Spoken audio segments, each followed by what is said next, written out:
Hi, welcome to the WRFL Icon Series. You can't have a game without them, that's what everyone says, so we can't have an Icon Series without the umpires apparently. No, we wanted to do this, and we have umpires from different generations, you won't like that one, and different genres of the umpiring fraternity. Graeme Hodgart, Rosie, Michetti, Henry McFerran. Welcome to the three of you, thanks for coming along. Thank you. Thanks for having us.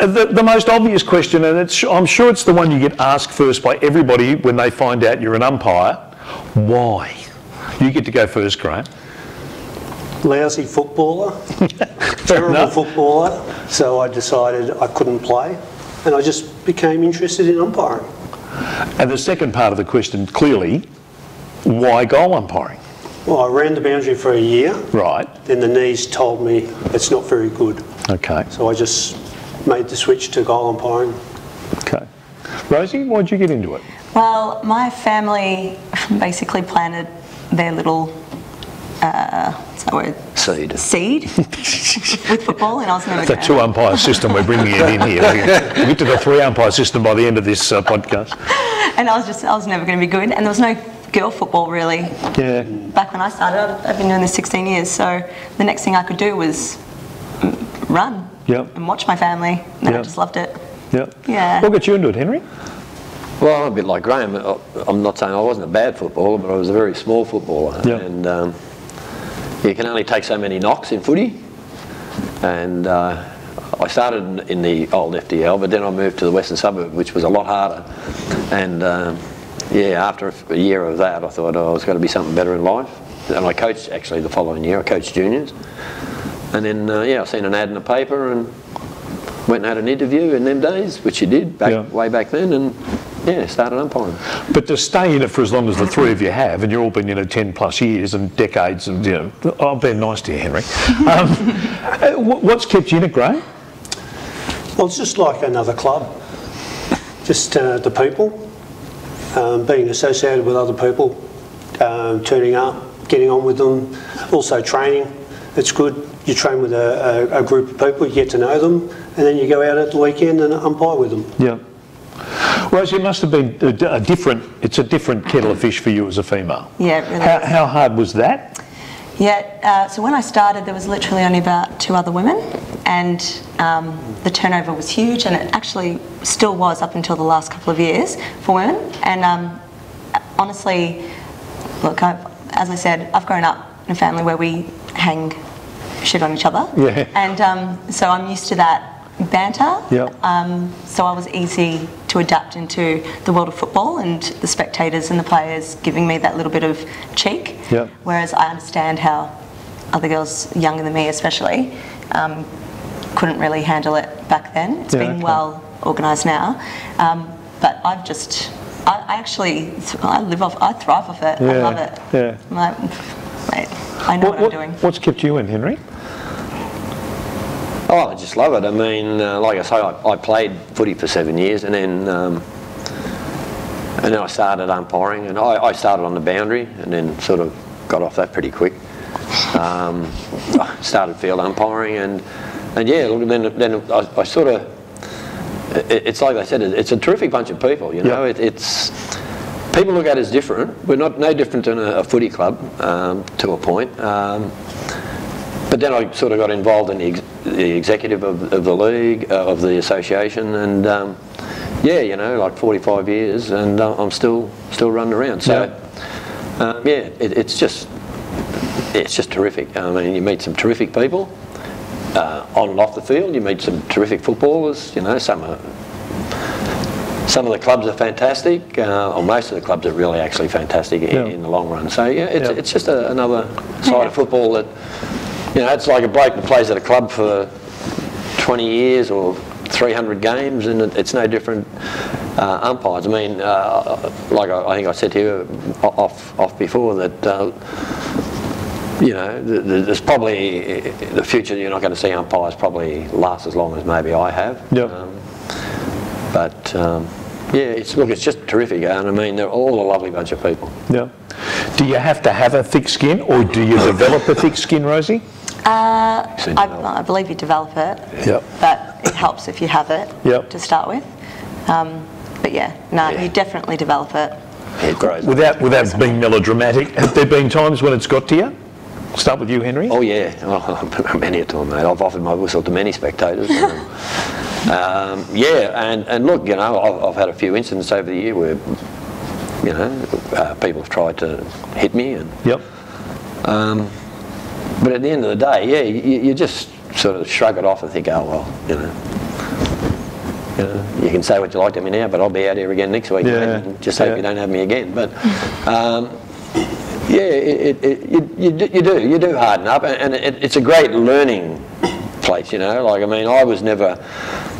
People would probably be surprised, but I mean, I was actually, when I was younger, quite a shy person. But now, I mean, I took the leg off a chair, and I mean, it helped me in my working life. Yep. So, yeah, it's terrific. Yeah. Well, did you get particularly picked on for being a female? Me? Probably picked on in a different sense. Probably more the little ask me out on a date type thing. But it's more, I think I got picked on some supporters who would question my calls because I was a woman. But that was, as I said, that was about a decade ago. Now it's fine. I think everyone gets to know you. Probably a real difficult time was more when I dealt with some women at one of the local footy clubs. When was it? It was a few years ago, and I parked my car, I got out, and there was a bunch of women, probably around, I don't know, early 20s, and they sat next to my car, saw me on the field, and no word of a lie, started hocking phlegm all over my car windshield, and for no reason at all, just because. And I even heard one of them yell out, "Slut," because I think they didn't understand themselves. Why would a girl want to be involved in a male-dominated sport and not, like, I don't know, have a I don't know. Be there to get men, basically. Yeah, I think it was just more of people wouldn't understand why I was actually enjoying male-dominated sport, and that was the hard bits. That's clearly changed. Yeah, I was going to say. That happened to my daughter as well when she umpired in a junior game, actually. Did it? Yeah, parents. She was doing a final at Alternate one year. I wasn't there because I was at another ground, but my wife was there. And I won't name the club, but yeah, these group of women, you know, said, "Oh, you know, what are you doing out there? You're so and so. You know, you should be in the kitchen and all this sort of." You know, and my wife just. You know, she couldn't believe it, you know, she said, "Look, there's a girl out there," and Shannon was a field umpire, you know, like field umpire, you know, like, you know, you should be praising her as a female, saying, "Oh, good on you," you know, but they were the opposite, and the guys, I mean, I know, like my daughter, you know, she did second division seniors, and I remember doing a game with her, and the players, like, they were terrific to her, you know, like walking off, "Oh, well done, Shannon," you know, and I said to one of them, I said, "Well, what about me?" So, you know, I said, "I told her everything she does." I don't think so, mate. You know, so. One thing I reckon the Western Region Footy League did address in the mid sort of 2000s was that respect for umpires, and I think they made a really conscious effort to turn that around. Oh, and you can see it has. Yeah. I mean, not just with women, just in umpires in general. Yeah, absolutely. Because we went through a stage there. I remember, I don't know if I was president then, I might have just been the secretary, and we went through there one year where we had a horrific year of players, you know, touching umpires, and you know, I think it was about 13 in 1 year, and you know, like we as an association stood up, and then the league joined us, and the clubs got on board too, which was terrific. They got rid of a lot of people that were antisocial too, which was you know, really proactive, you know, for a league, you know, so it was really good, You mentioned the camaraderie. It does surprise a lot of people how much camaraderie there is involved in the umpiring fraternity. For a lot of people, it's, you said, they look at you differently, and people do. Well, they probably in games just see one or two people out there and don't realise that people do get together to train and to have social activities as a group, not just two field umpires or two boundary umpires or two goal umpires. It's a case of we're a whole group. And I was thinking, as you were talking before, we've had some great characters in our umpiring fraternity, and that makes it.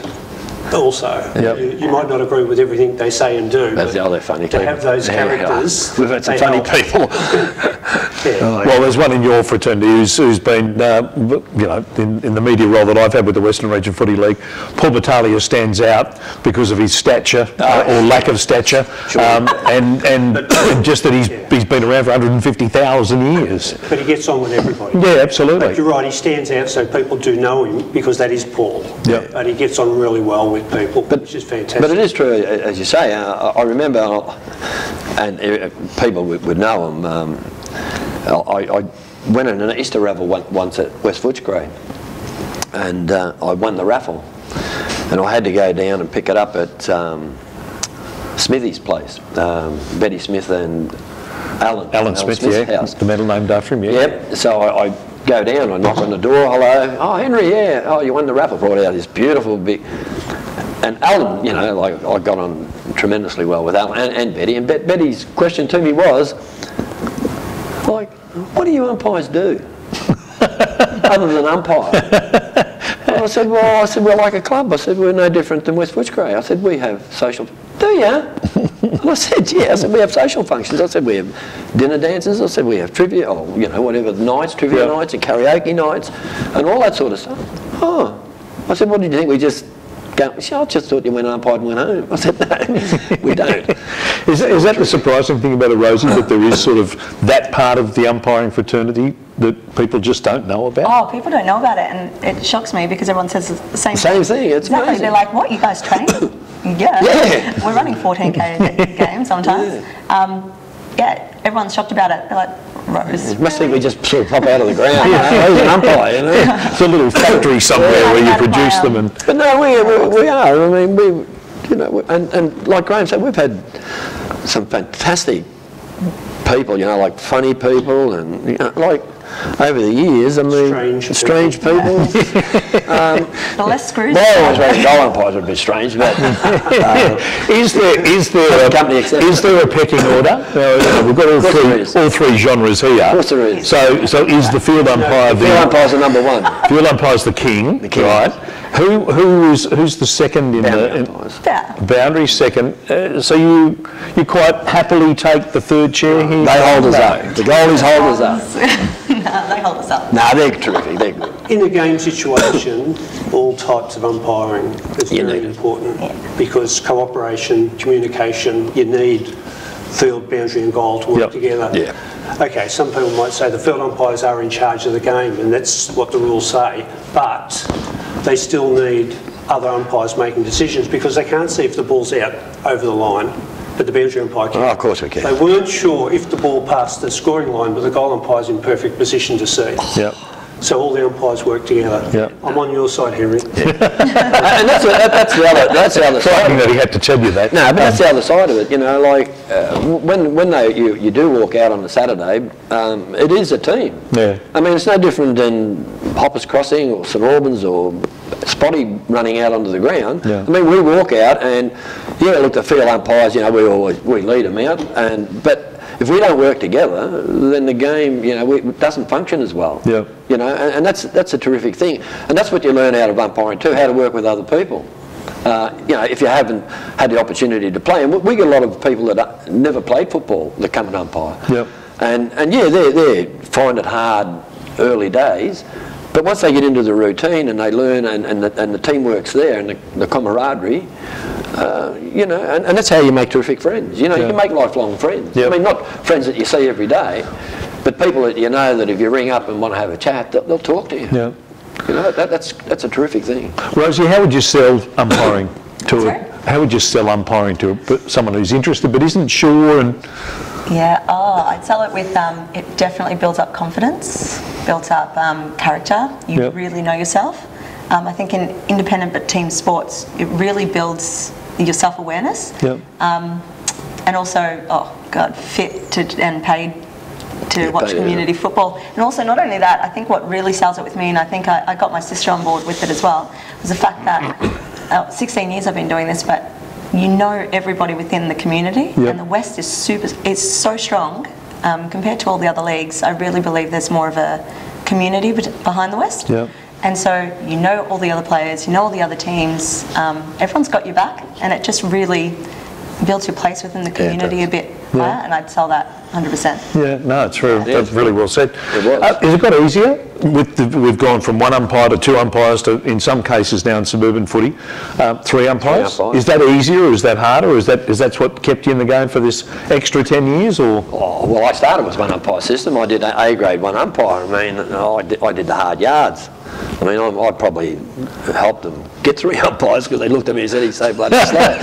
But yeah, look, when I did 1 umpire system, I mean, and people say, oh yeah, the footy was different, and yeah, it was different from the point of view that you know, there's a lot of play on and zigzagging across the ground, whereas in the old days it was a bit. But you know, the thing I always say to people, I said, yeah, but the thing in the old days was they kicked the ball 50 metres. Yeah. So nowadays some of these players struggle to kick 30.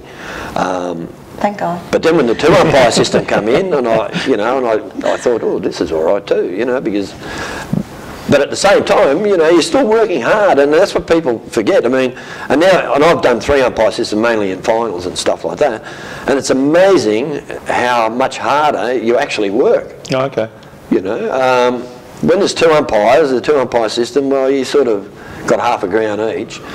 You get to 3 umpire system, especially if you're in the mid zone. I mean, you can really work, and yeah, the game, it's a lot quicker. You know, like in the old days you could jog along, and but now it's short, sharp stuff, and you've really got to train for that, because you know it's different. I mean, I can get out and go for a jog and feel fine, but you go out and sprint 80 metres, and then 60 metres, and then 40 metres, boom, boom, boom, boom, boom, boom, boom, and yeah. But you know, the guys are trained that way now, where they probably do a lot more short stuff. In my day, we used to just run bloody lap after lap. Yeah. And the training probably now suits probably more umpiring than, well, like field umpiring. I think the boundaries still tend to slacken off a bit. They need a little bit more long distance stuff. But yeah, no. But the 3 umpire system. The unfortunate thing in local competitions, a lot of the grounds aren't really big enough sometimes for 3 umpires. Yep. So and that's a problem, but we still put 3 umpires in it, and I've watched a lot of footy. Well, since I do under 19s now, I go and watch. Well, the last couple of years I've watched a lot of the Footscray District and or. Not Footscray. No, there you go, the old. Always been the Footscray the Western region. Yeah, can't beat the FDL. And yeah, I watched the game on Saturday, and it was terrific. You know, and they come off. You know, people say, "Oh, 3," but they work hard. Yeah. You really got to work harder in a 3 umpire system. But also with the 3 umpire system, the umpires have to know how to handle it and how to do it properly. Yeah. It's not just putting an extra umpire out there and making it easier. The positioning and everything. Oh yes. With their positioning and where they trigger all the different things. It's a lot more complicated. Oh. Yeah. Do you make the call from the goal square going, Henry, more to your lip? No, we just stand there and watch. I'd soon tell him anyway. Hey, Rosie, I want to ask you, with all the information that we have these days and all the amount of football we see these days, the information we get, all the stuff, have supporters more intelligent these days in their critiquing of umpires? Are they better informed and less critical of the umpires and more likely to go, yes, tally-ho, good effort there, Rosie? God. No? In a perfect world, yes. Yeah, not happening. I think it's just natural. I think people are they want someone to take it out on, and we are. I'm waiting for that day. I'm waiting for that day too. What a great day. I'm waiting for that day. It's a very passionate game that people do become a bit one-sided and one-eyed. I've caught myself doing it. Yeah. I mean, you get games where it's going along all right, you sort of, you know, you might be the second umpire and think, oh, geez, we're going all right, nobody's said anything yet. Blow your whistle. And then you pay 1 free kick and you think, oh my God, here we go. There you go. There's always somebody there. And look, a lot of it is terrific, but at times it does get personal, and that's when you're out there and you sort of think like, mate, you know, like, do you want to come out and have a go, really try it? And 99.9% of people will go no. The last thing they'll ever do is want to jump out and do it. Do you want to finish your high point? I mean, you've all done grand finals at different levels and big games. What's been your high point? Is there one you can find, Graeme? Doing the grand finals are fantastic. Yep. But still being involved and being in a coach's role, coaching the goal umpires now, I find it really fulfilling, and I'm giving a lot more back into the game, and a lot of 12, 13, 14-year-old people are turning up wanting to goal umpire, so I'm able to share a bit of my knowledge and wisdom with them. So it's fantastic to be able to do that. Rosie, what's been the high point for you? Well, I've run several games on the MCG and for curtain raisers for doggies in Melbourne or anything like that, and I'd say that would have to be my highlight. I've stolen grass. I think I've got the grass somewhere. Just grass. Okay. From St Albans. Grand final? No, I think just the length of time I've been able to umpire. I think that's the thing, and I mean, being involved in the association for 39 years as secretary and president. I think just the length of time I've been able to stick at it, and the people I've met. Grand finals, you get to the stage where after a while when you don't get them, you don't really worry about them too much. I'm sort of beyond all that now. I mean, I did one last year a junior one where I probably would have preferred another kid to do it rather than. They don't mean as much to me as they used to. But I think like Graeme said, just being part of something for so long. It's my 50th year, so. Do you want to keep going? Not talking, I'm talking about umpiring. Well, if the body lets me, I've got a few aches and pains, but I get through week to week, and I hope to maybe go on next year and try and get to 50. I've done 52 years in the Western region as a player and an umpire, so maybe if I can get to 55, I'd be happy with that. Yeah, but maybe the end of the year might see it. Well, there you go. Thank the three of you for your time tonight, but your contribution to the Western Region Footy League and to umpiring. Great ambassadors for your vocation. Thank you for your time. Thank you for letting us have our say. Pleasure.